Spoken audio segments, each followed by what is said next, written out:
Hello, people. Good morning, good afternoon, good evening, wherever you may be listening to me. Welcome to More Sports with Jesse. My name is Jesse, and tonight we're going to discuss the Super Eagles, the squad, list that's been, provided by the NFF, and we're going to decide if, this team is good enough. We just want to throw out a few things, out there, so that we can all understand what is going on and how we have to manage our expectations at the coming AFCON. It's going to be starting from December 21st, this month, just a week. And Nigeria Nigeria is going to be playing in that. So don't forget that we are going to be there live in the city of Fez, where Nigeria is going to be based. So more sport is going to be there, live. And um, one of my colleagues, Dr. Wale Okpatola, is going to be running some campaign, predict and wins, some money for your mobile top up or something like that. So I've spoken to him, and he said that the full modalities is going to bring it out before they leave for the city of Fez. They've packed their bags. Two of my colleagues are going. I'm going to be here in the studio, making sure that I relate things to you guys. Um, so yeah, that's where we are, and I think he's going to be asking you for those matches. If you predict and win what's going to happen, it's going to be giving out $5 each to the correct predictions. So we just want to make it fun, and that's what. But it's not going to happen on our Facebook, platform. Is all everything is going to happen on our YouTube, platform. So he is going to be active, from the city affairs, on that, So if you've not subscribed to our YouTube page, please do it now. Just press it, press it, press it. So that you can know when he comes on, and then when he says all of the things he needs to say, and how you can participate and be a part of the wonderful things we're doing on more sports. So enough of marketing. Now let's go to the Super Eagles. Yeah. And um first, I'd like you to keep your comments coming, because I want this to be really interactive. Whatever you're thinking about what we're saying, please send in the comments. I can pick it up from the studio here, and we can discuss it. So let's go and see the squad list itself.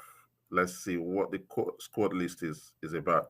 That we have the official squad list. So this is our this is the list, right? So we've got Stanley Nwabali. Yeah, he's a regular. He was at the last Nations Cup, and he's been playing for his teams, and he's been quite good. And now we have Francis Uzoho that's making a comeback into the squad, into the Super Eagles. He was in. People didn't like his performance, and then he left. He was kept out of the team, and now he's back. In fact, he was the first to get to the camp. I'll show you later on our we have the video on our Facebook channel. And then we have the reserve goalkeeper, Amas Obasogie. So Amas Obasogie is in, three goalkeepers. And defenders, we have Calvin Bassey, that is good. He's been a regular in the team. We have Zaidu Sanusi, we have Shemi Ajayi, we have Bruno Onyemachi, we have Igo Ogu, we have Chidozie Awazim, and we have Bright Osai Samuel and Ryan Alebioshi. So we did an whole expose on Ryan Alebioshi on our Facebook channel, all of the stats, and how he's had, a breakthrough season, both last season and this season, and how he's been really, really, performing. So he had to come in for Fredericks. Fredericks, unfortunately, the guy, honestly, Fredericks has been the one Super Eagles player that has shown since we covered him when he played for England at his parents' club. He signed for Brentford FC, and it was at the grounds of Brentford FC that they had the Four Nations, Cup that Nigeria played in. And since he was played by the Eagles, he has not missed a minute. He's been a constant. But unfortunately, he picked up an injury and will not now be part of this team AFCON 2026. And that is really unfortunate. But the good thing is that he's only 20 years old and he's got many, many, many more AFCONs, that he will be part of. So Ryan Alibioshu has, taken his place. Hopefully, is as, calm, is as, technical as, Fredericks. So the midfielders, let's go.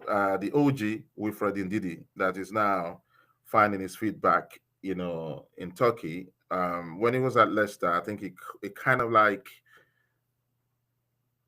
it kind of like, how would I say it went off the boil. He wasn't performing that much towards the end of his stay in Leicester. But since he moved to Turkey, it's been fantastic. So we have Frank Onyeka, we have Fisayo Delibashiru, who's been in and out of the team. We have Mohamed Usman. So that is one name that I really am scratching my head, why we need this guy. Then we have Alex Iwobi. We have Ebenezer Akinsamiro. We have Rafael Onyedika. We have Tochukwu Unadi. And of course, the forwards. We have the regular, super Uber regulars. Ademola Lukman, Victor Osimhen, Akko Adams. I'm really pleased that Akko Adams, made the team. He actually scored, last weekend. So we have Samuel Chukwueze. Oh God, oh my God. Samuel Chukwueze is another guy to look out for. I can just tell you this. If Ademola Lukman, Samuel Chukwueze, and Victor Osimhen click, if they click,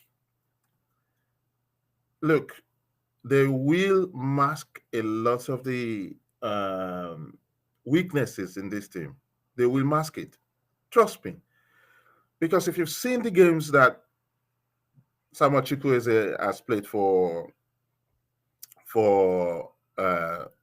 Fulham, you will understand, what I'm saying here.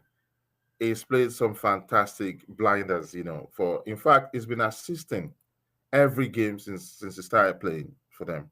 So this guy, I actually respect him. He's got a real footballing sense. As long as he's able to do as he does at Fulham, uh, passing the balls, picking up on second balls. You understand? And feeding the strikers, not trying to score himself initially. He's got a wonderful, wonderful football brain. Samuel Chukwueze. It's somebody that should come and I want him to really succeed. Because he's a fantastic player. Of course, we have Cyril Dessers. Cyril Dessers, he left Rangers and went to the league over there. Is it in Cyprus or something like that? I really don't know. I really don't know. But if you take his experience, it might just be good as someone who comes in and does the job.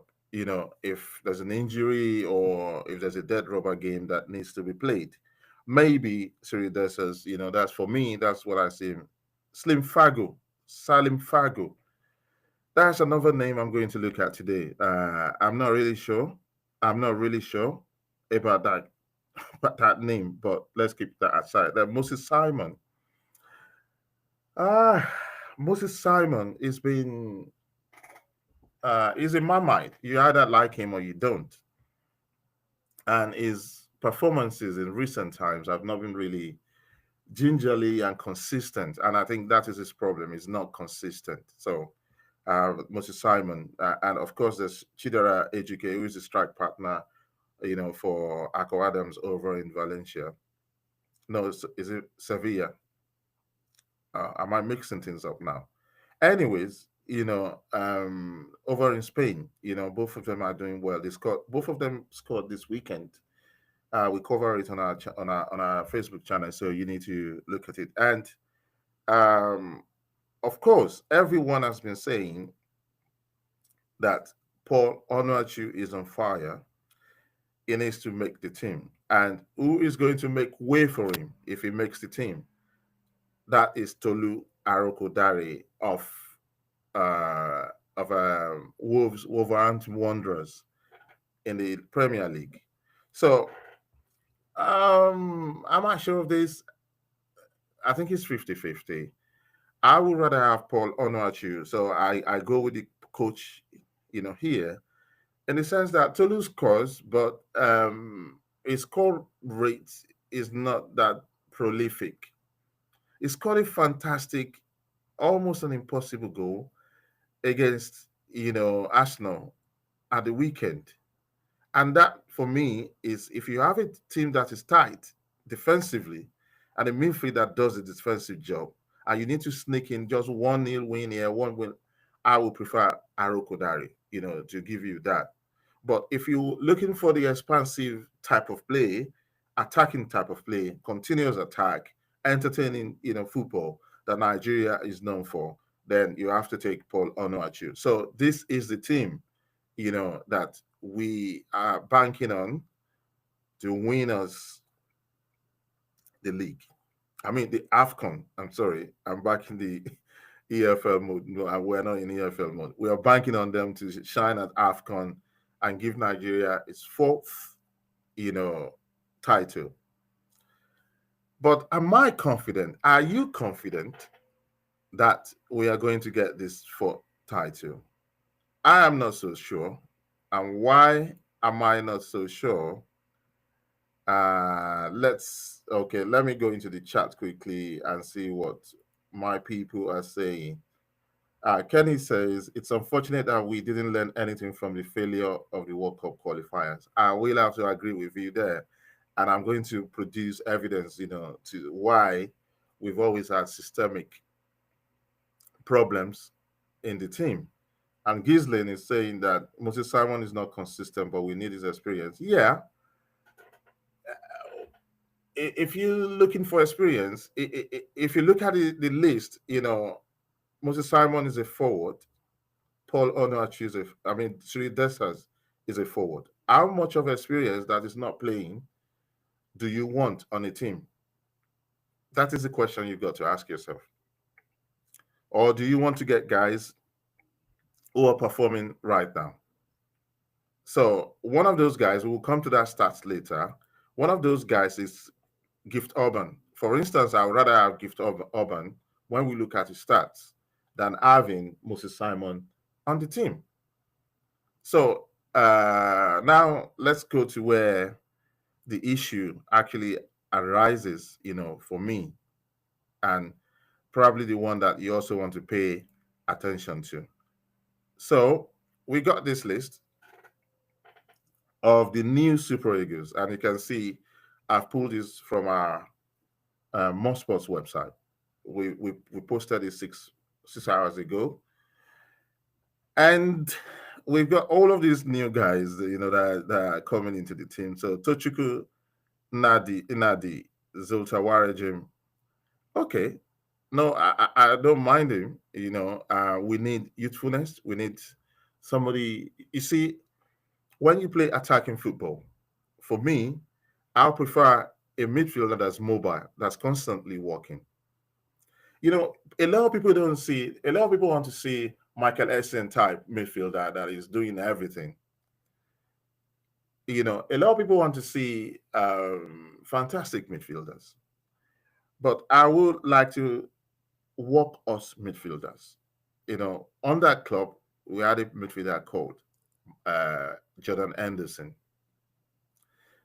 And this guy, and then if you remember the Galacticos of the 90s, you had uh, this French guy, Diarra, that was like not flashy, but he was they call them the metronomes. They keep, the pace of play going.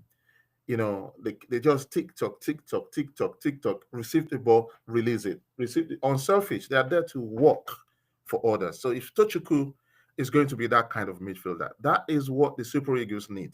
You don't need somebody who holds the ball, who is not able to feed, other midfielders, the attacking midfielders that can sprint the ball, get it there, get it there. So I really don't have problem with Tochuku. I've not actually delved into his stats that much, but I do believe that he's not a bad player. And of course, we have Ryan Alebiosu, that plays for Blackburn Rovers now. He used to be in Arsenal Football Club, and he's moved about 2, 3 clubs before signing for Blackburn Rovers. And since he joined Blackburn Rovers, he's actually, coming to his own, and he's been performing. He's a top performer at Blackburn Rovers this season. Just to let you know how good this guy is. But what I worry about him is that he's been called in at the last minute. The last minute. That's what he's been called into. So if you're being called in the last minute,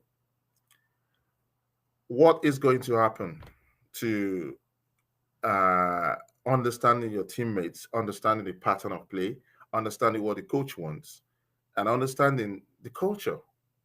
So that for me is just that it should have been in and out of the team, you know uh all of this process, instead of coming in as an entirely new player. But Fredericks is nowhere to be seen. He's got this injury, this nasty injury at the last minute. So what are we going to do about that? So we have to bring in Ryan Alebiasu.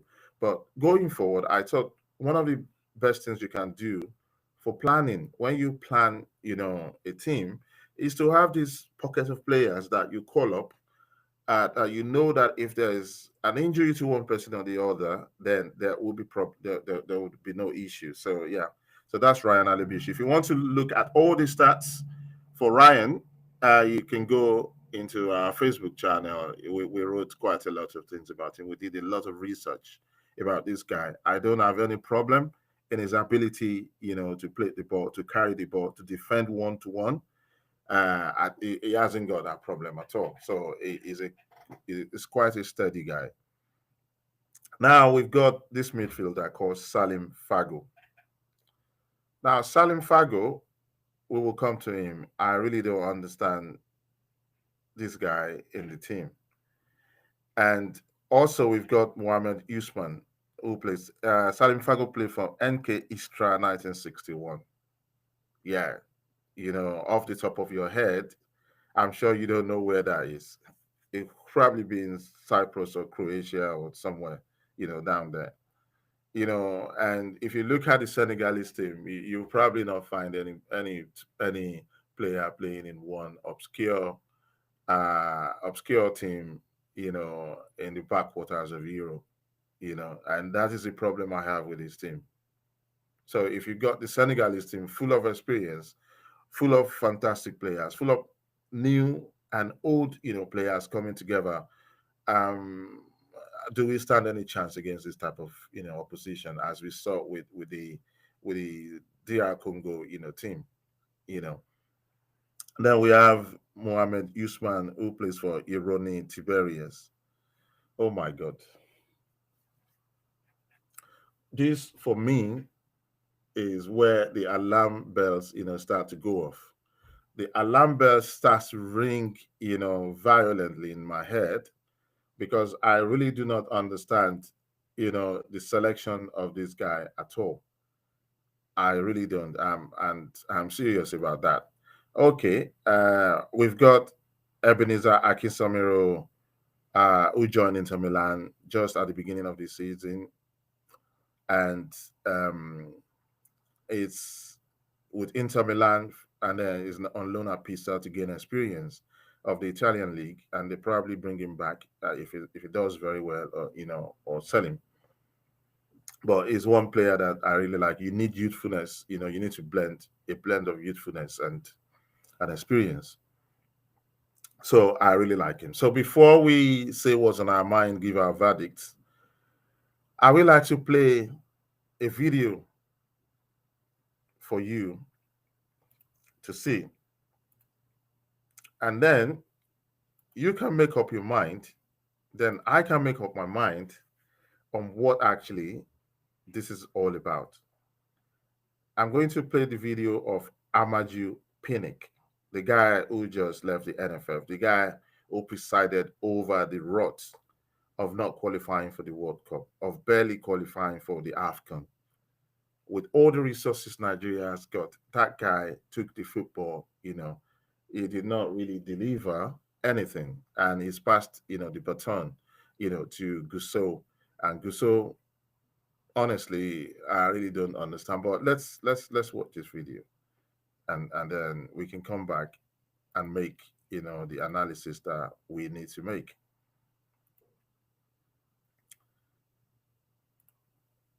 So I'm going to play this video. To do this interview last week, but I didn't want to sway. I wanted the vote to be quite organic. A lot of people called me to talk about this. The role that I played. I didn't want to. I wanted everything to be organic, and thank God everything went well. And like I said, we are very proud of him. But this should be a key for greater things to come for him. And you see, I don't just, when I was in NFL, I recall when even Musa was about to be dropped from a match, 2-3 matches to the World Cup. Because he wasn't playing for Leicester, a lot of issues. And I called the coach, I don't intervene, but Musa must go for this game. One of these international friendly games. He said, why? I said, this is my own, in Delta we call it slot. He must go. And I was to do this interview last week, but I didn't want to sway. Okay. I wanted the vote to be quite organic.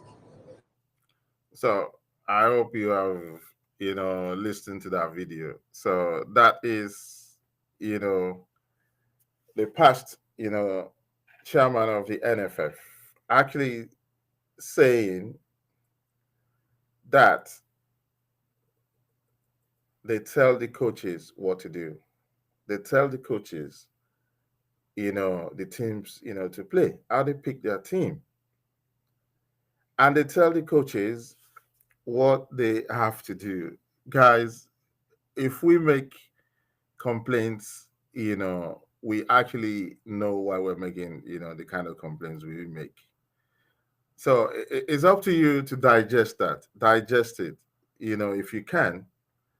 That is the Nigerian football administrator saying that they interfere in the job of the coaches. So they even call it slots.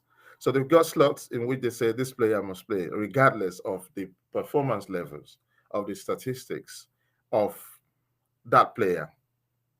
So it's politics more than sports science. It's just politics. And this is why we're not going anywhere, guys. This is why Nigeria, with 200 million people, with different styles of football across the country, different footballing cultures, because the culture of football you get in the West is not what you get in the East, it's not what you get in the North. And we're supposed to have this blend that nobody has. So if you take players from the eastern side of Nigeria, they're closer to Cameroon. They have rugged, determined, technical players. If you come to the western side, taking, Benin, Edo, to you always have technical guys like Mudalawa, like Stephen Keshi, like Sunday Olise. You always have all of this mix, in which you have different types of profiles of footballers, that we get, And if you go up north, remember Mohamed Lawal? We used to have this guy in the midfield. He was a constant, Mohamed Lawal. You do not, everyone agreed. one in Nigeria knew that when the squad list is up, Mohamed Lawa must be in there because it gives you that northern, culture of consistency. It's not flashy, but it does the job. It does what the coach asks him to do. It supports all the other players. It covers up. It covers ground. It's a ball of energy. And that's what Nigeria is supposed to be. We're not even supposed to be thinking about qualifying for the World Cup like Brazil. Brazil knows their job. We have to qualify. The question is, do we win the World Cup? Do we win the AFCON? This is that is Amaji Pinnick saying that it was a slot. He actually forced the coach because that's what it means. He bullied the coach to take Ahmed Musa to a game in which the coach does not think he was prepared, to play. I mean, he's not a coach. He's just a politician. We know this guy before he came into politics. It's just like you and I. Probably you even have a better understanding of football than he does. All he does is politics. And he's a guy confessing, saying to everyone that you must be this or that, that he forces his own players, on the team. And that is how some of these players have shown you have ended up, playing for Nigeria. So every team, they they they deliberately jettison players who have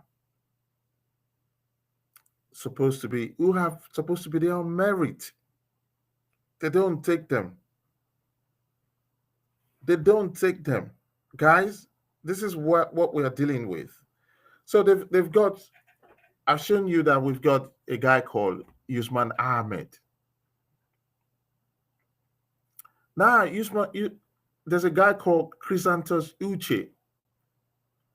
Chrysanthus Uche, let me show you.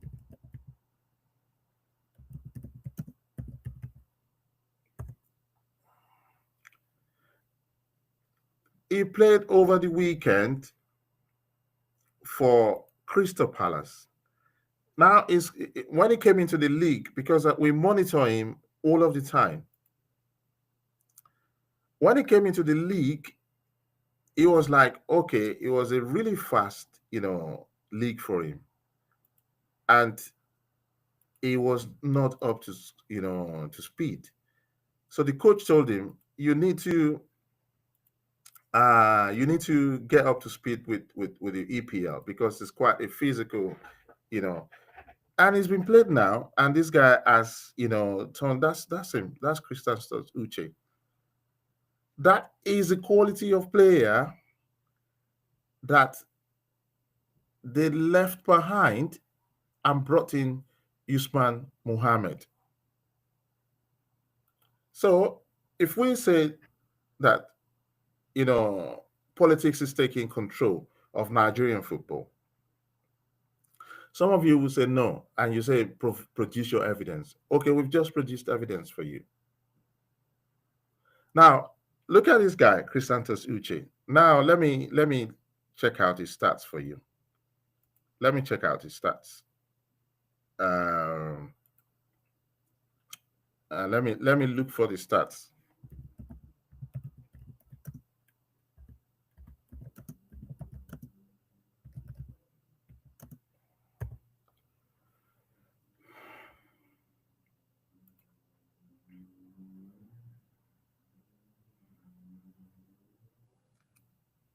Anyway, let me not waste your time because I'm finding it, to pull that out. I already prepped some of the ones I needed to use.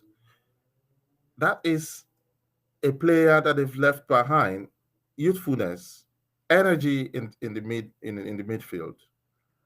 They've left him. It's just let me check his age. You know, he's 22 years old. 22 years old, plays in the Premier League. Oh my God.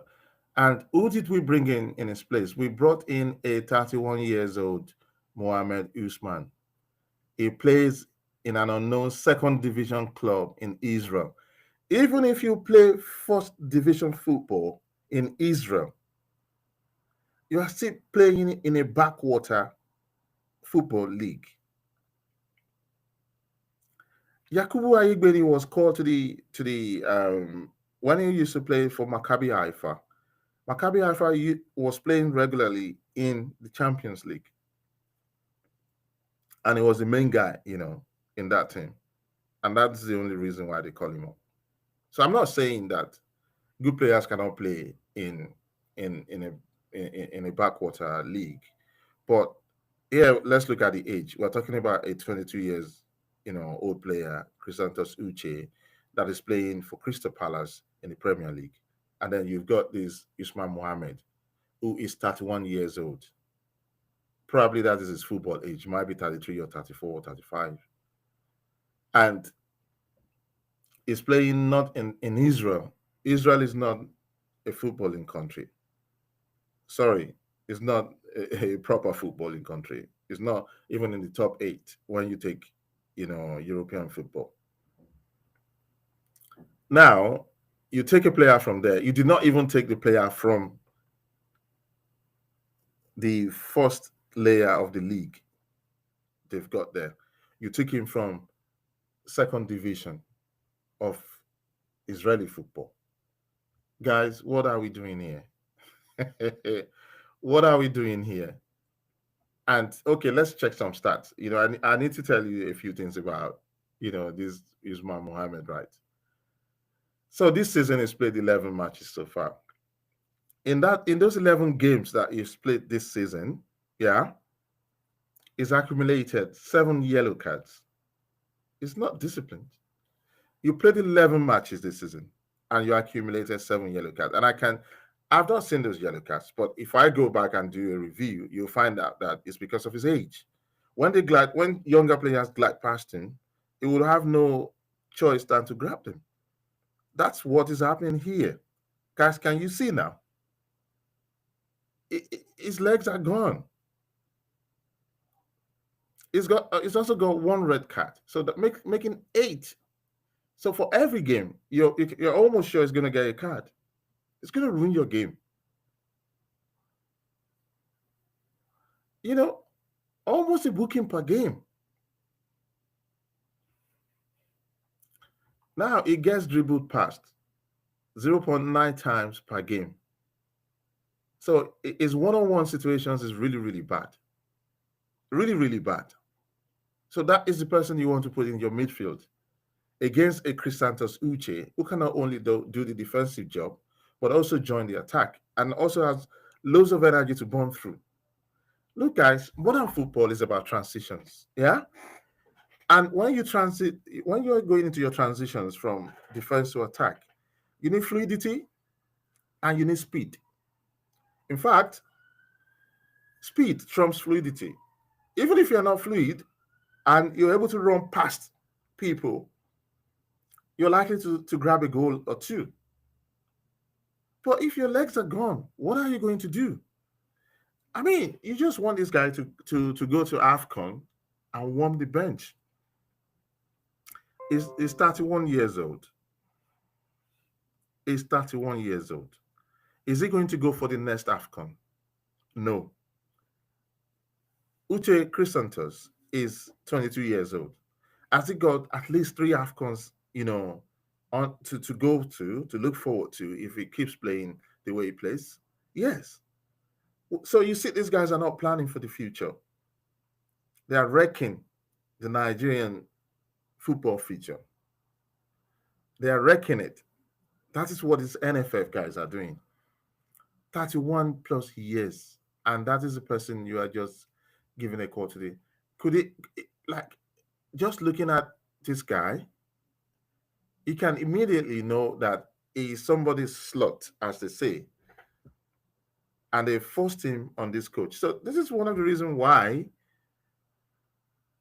some of us, have given up on a lot of these guys. This is why we've given up. You understand me? Okay, that is one thing. Now they've taken another guy to to the games, right? Now let's see the stats. They brought Salim Fago. So let's just look at these guys, stats, because I really do not understand. Like Kenny said, we've not learned anything from we've not learned anything at all from the qualification fiasco that we had. So let's look at these stats together. I hope you can see that. Okay, that's Salim Fago, right? Okay, he's got age on his side. Um, he's not been part of the all of the qualification, all of the experiences you need to get, as part of the team, being in and around of that team when they were doing the qualifiers, for AFCON, when they're doing the qualifiers for the World Cup. It was not in and around that. Look at Benjamin Fredericks. He was in and around of that team, and he was able to learn a few things from those players. So this guy plays for a club in Croatia. They call the club NK Istra 1961. Even the Croatians have very, very few players from their own league playing for their national team. So that just shows you the gulf of difference in other leagues, top leagues that the Croatian guys go to and where this guy is coming from. So I'm not knocking him for playing over in NK Istra, for God's sake. But uh, this guy for NK Istra is made 57 appearances. He's only scored 12 goals. 12 goals in 57 games. So now let's break it down, because those 12 goals is not just one season. Those 12 goals is in 3 seasons. 3 seasons. So in 2023-24, his debut season, he scored only 2 goals. He played 12 matches, scored 2 goals. He played a total of 465 minutes and assisted nothing. He did not get any assist. 2024-25, he played 29 matches. He scored 5 goals. 29 matches. What is the average? What is the average of that? It's less than 20%. He didn't get any assist. So if a striker is not getting any assist, you know what is happening? He's playing like an old number 9, waiting for everybody to pass the ball to them in the box so that they can score. Even Rashidi Yakini, the king of goals, has so many assists. Look at Mohamed Salah. His assists are more than the goals that he scores, almost. Then 25-26 season, he's played 16 matches, 4 goals, yeah, and he's got 2 assists. It shows improvement, but that improvement is not what the Eagles actually need. Okay, I've got a new message. Let's check it out. Um, okay, Gislin says very interesting live, but my network is just misbehaving. Oh, sorry about that, mate. I think it could be the internet connection from where you are. From the studio here, I can monitor if everything is going on or not. I've got a dashboard, and everything seems to be okay from my side, of things. Yeah, and other guys who are watching me don't have the same problem that you got. So I think you need to refresh. You refresh it and then see how it goes. So let's get back to the. So that is Slim Fago that they just brought into the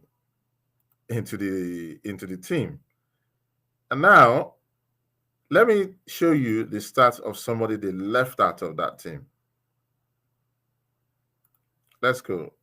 I prepped it on Copilot. So this is Gift Urban. So if you're going to leave Gift Urban out for This Usman Mohammed. This Usman Mohammed you just brought from nowhere. Now, let us look at this guy. Gift Orban, the Nigerian striker, currently on loan at Hellas Verona from Offenheim, has scored 4 goals plus 1 assist in 12 Serie A games 2024-25 seasons. Across his career, this other guy in his whole career has scored 12 goals. This guy has played 122 matches and scored 61 goals and provided 3 assists. So that means for every 2 games, this guy is going to get you a goal. That is what his stat says. And this season alone, in on loan at Verona, is played 12 games, 882 minutes, and he scored 4 goals. So look at his XG for expected goals. Look at his XG for assists. And this is a guy who comes with experience. And look at all the teams that he's played for. He played for Sterback, 16 goals in 22 appearances. For Ghent in Belgium, 18 goals in 33 appearances. Lyon, 60, he played 16. I think he didn't, settle down in Lyon. But even at Offenheim, when he signed for them in 2025, it's not done too bad. And he's at Verona's now. Look at what he's doing. So these are the guys that they've left behind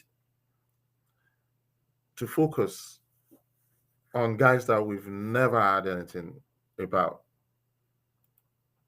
So it's really, really unfortunate. I'm sorry to disappoint you.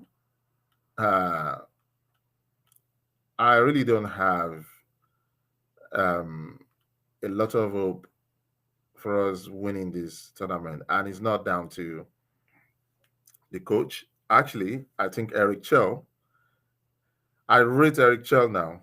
I actually rate this guy. I rate Eric Chell. Uh, I'm going to play. Let me just show his arrival in camp with someone that um, I really do not understand why they brought him as well. I just don't want to go into making statistics on Uzoho. Anyway, we need to sign out now. This is getting too long. Let's play this video and then.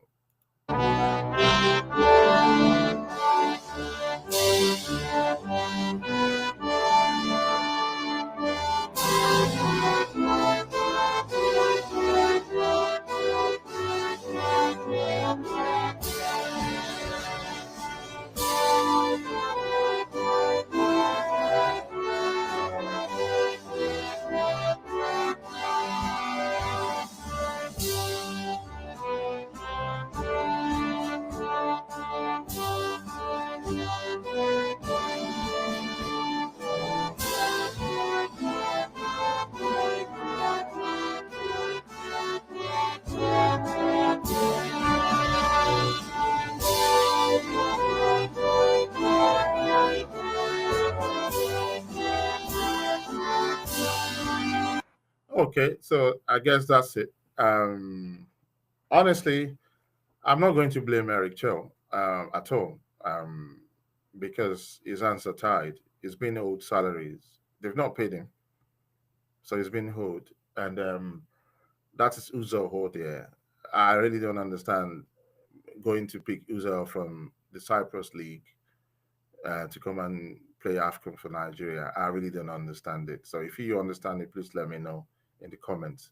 And I'd like to leave you with these stats uh, that Nigeria have won African Cup of Nations 3 times, right?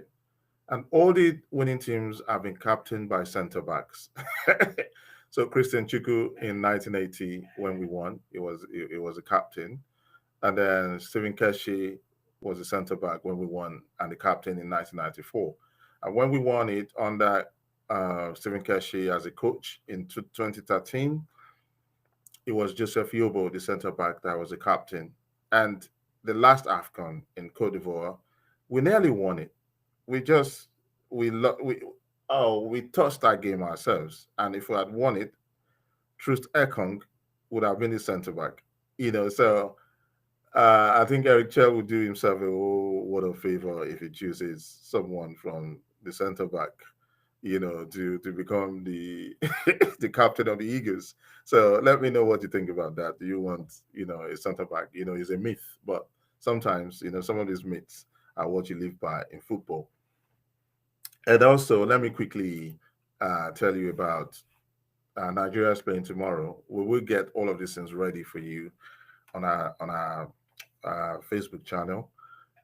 So tomorrow, December 16th, at 7 p.m. Nigerian time, which is going to be 8 p.m. UK time, Nigeria will play in Egypt in a friendly ahead of the AFCON 2025. Same December 16th tomorrow, South Africa will play in Ghana at 3 p.m. Nigerian time. So that'll be 4 p.m. UK time in the afternoon. So then on December 17th, Uganda will be playing Gabon, 1 p.m. Nigerian time, 2 p.m. UK time. And then obviously Botswana will also be playing Tunisia that December 17th. So it's going to be fantastic. This is not to dampen your spirits or to say Nigeria cannot win. We can win, obviously. But what I'm saying is, are we putting our best foot forward? We're not. That's obvious. So if some other team wins it, then we've got ourselves to blame, because you cannot go to AFCON in which Morocco is parading two of the best goalkeepers on the tournament, on the continent, and you are going with Zorro. Yeah, it's been performing lately, but he had his chance. He had his chance in the Eagles, and it was not too good. So why did you need to bring him back when we had a fantastic goalkeeper that's playing in La Liga? So I guess some of these players who say they wouldn't want to play for Nigeria, giving you one excuse after the other, they must have seen what is going on internally, and maybe they just don't want to go with it anymore. They're tired, because I don't understand why Truth Ekong is not going to this AFCON. For every captain that I know, they will want to go, for the AFCON as their swan song, to say, yeah, this is my last dance, let's get it done, and then this is it. But for him to bow out after the World Cup qualifiers and say, I'm not going, you guys, carry on, you need to question that something is going on that we don't know. Something is really happening there, and it's not positive. So look at the Chipolo Polo. They're in Spain, sweating it out, going back and forth. They've been there for like 3 days. So they're gonna go there and shock a lot of people, and everybody will be saying, "Why is Nigeria not performing?" Yeah, we can perform because of all these administrative and structural inconsistencies. How can FA chairman, board members be picking the team for the coach? How can? And you come out and say that's impunity. These guys needs to be, honestly, questions needs to be asked. But look, that's me, and that's not what I'm used to. This part of the world, that the FA board member will be telling the England coach the players that he needs to play. I mean, and then when it all fails, then you blame the coach, right? We need to start to ask ourselves, basic questions. So thank you guys for staying with me all this while. So we've done like 50 minutes, and this is where we have to call it a day. It's been a bit, since we're here, but trust me, we've been having quite a lot of events going under the hood. So AFCON will be lit. Stay with us, invite your friends, share all the stuff we produce, share it with your friends, family. Let them know what we're doing on more sports. We write, fantastic. We provide you fantastic content. Sporting content about African Black football, uh, not only football, all kind of sports, boxing, whatever it is. if black people are playing it, we're in it, we're on it. So that's who we are. So have yourself a lovely evening. God bless you.